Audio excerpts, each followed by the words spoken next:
If you've been following the housing market over the past year or more, it has been absolute chaos. And the question I get the most from buyers and sellers is what the heck is going to happen next? So in today's video, we're going to recap what has changed. And there have been some big changes over the month of February and what things are most likely to look like going forward. Make sure you stick around to the end so you don't miss any nuggets that I'm going to give you today. If you don't already know, my name is Nick Deckard. I am a local real estate agent in Ocean City, New Jersey, serving only Ocean City, New Jersey with eXp Realty. We're going to cover price changes, inventory changes, and everything you can possibly think of and get specific with the numbers. So let's dive right in. If this is your first time checking out one of these market updates, we're going to start by talking about where we were over the past few months, where we are now, and where we are heading. So with that said, the first thing we're going to talk about here, if I can get to the next slide, some of the big changes that have happened over the past couple months. So with mortgage rates, they have come up over the past 2 months through January and February from 3.0 up to about 4.0, an entire percentage point jump. In terms of inventory, we've been sitting at or under 200 homes on the market for over 3 months, all of 2022 and a smidge in December as well. We're currently sitting at 196. So that's been a big constraint. In terms of days on market, they're holding steady at an abnormally historically low level, and that doesn't seem likely to change over the next few months. And as far as prices go, there is a little bit of deviation here, which I'm going to cover when we get to the charts, but prices for condos appear like they might be leveling out. But I think that's going to be an anomaly that should reverse next month. But single family homes are still rising very, very consistently. So let's show you some pictures and some numbers here. So this is getting pretty wide. I'm going to start trimming this down so we have a running 2-year window, because that will allow us to look pre-pandemic, in the pandemic, and now we are technically, in my eyes anyway, post-pandemic. February, we are about on track with where we were back in 2019, as you can see over here, in terms of pending sales. And this is condos plus single families. Now, obviously, if we were to look at 2020, that's where things kind of started getting out of control as news started breaking. We had a huge spike, and then it died when COVID really became a new reality. So we're still trending pretty normally with where we were pre-pandemic. In 2021, things are a little bit lower simply because we have less inventory, but things are trending the same in terms of pending sales.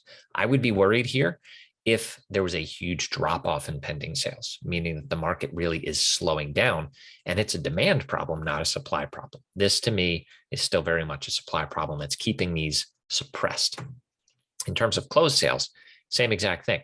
Again, if we look back at 2019, even at 2020, again, there's much more volume happening here in 2021, but we are once again back with our normal, roughly speaking, February activity here in terms of closed sales. And again, based on what we saw in pending, we should expect the next few months, barring a huge change, to still be pretty normal. So this is the first time I'm putting this inventory, months of inventory slide out here, because I started tracking this myself back in September. I noticed that, at least how I prefer to look at this, the Board of Realtor stats seemed very, very off to me. Instead of fighting that fight, I decided to start tracking this myself, and this makes more sense.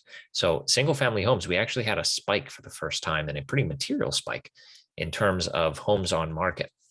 We're sitting with over 70 single family homes on the market out of the 196.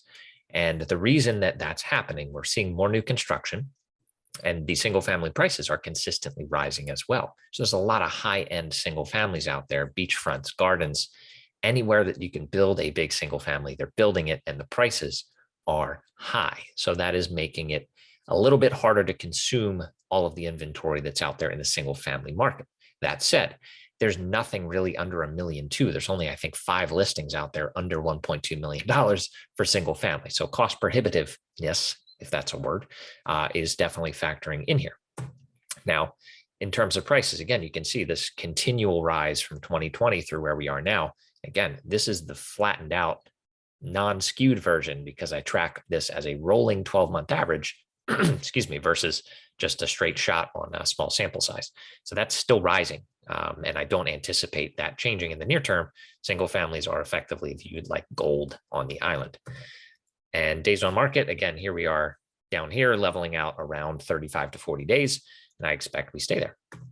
In terms of condos, This is where, and I didn't mention this, I should have, 6 months of inventory is considered a balanced market. So if we go back to single family, we're approaching some sense of a balanced market. But again, that's not because people aren't buying single family homes. It's because the inventory of single family homes are at an extremely high price point, which is above average for Ocean City by far. In terms of condos, we're continuing to trend down here since September. And I'll mention this at the end again, but our inventory of condos now versus September is cut in half, 50% less. We were at 206 condos and townhouses available back in September. We're at 100 now. So it's very, very low. So this is going to continue to be a competitive market, which will lead me into my next point. I mentioned at the beginning, right? It looks like we're flattening out. If you're looking at this from a curve, hey, look, the market is slowing down. Price increases are slowing down. What has happened is we have what I'll call a polarized inventory. We have a lot of high-end condos and duplexes. We have a lot of sub 300,000 or even sub 400,000 condos in the condotel specifically that are having a high volume of transactions. There's next to nothing in the middle here. So in terms of volume, there's a lot more of these smaller dollar or lower price condos selling than there are of the larger. So when we look at median prices, this appears to be pulling back, but I don't want you to look at this and think, well, hey, prices are flattening out. I was right to wait. I believe this was a 1-month fluke. I believe that this will continue to slowly inch up. And what we're going to talk about again at the end is why waiting is not smart, specifically because of what is going to happen with interest rates as we go forward. And once again, days on market, here we are between 35 and 40. That seems to be the new normal. Now, where are we going? That's everybody's biggest question here. So as I mentioned before, rates jumped from 3 to 3.5% during the month of January and 3.5 to 4, though at the end of February, they did take a slight step back to about 3.9. We're right around 4 there. So it's going to be interesting to see how this plays out because the Fed is going to start wrapping up their monetary easing policy by mid-March as planned, unless they change their mind, which I don't think they will. And we also have the conflict in Ukraine. And how that's going to play into inflation and our economy is a little bit uncertain, especially it depends how long that's going to be drawn out. But the mortgage rates are expected based on a broad consensus, I'll say, of mortgage folks out there.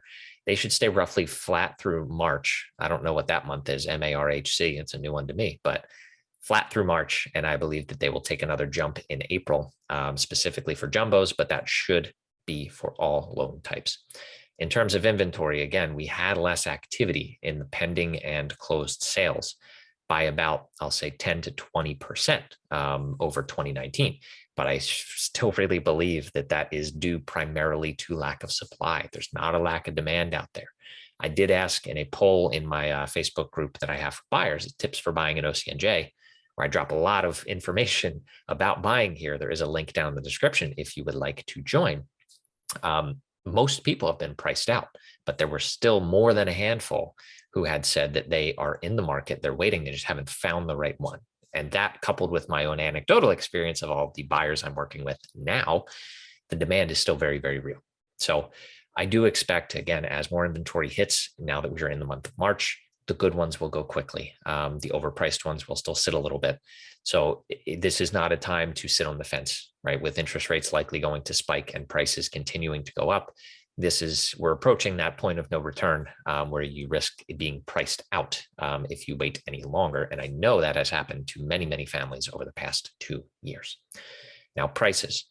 Like I mentioned before, condos and single families are starting to appear like they're on different trajectories. But the biggest thing to me is the supply of condos versus the supply of single family homes. Single family homes are slowly increasing, not only in just the rough number or in the raw number, but as a percentage of all inventory, it's creeping up closer to 50%.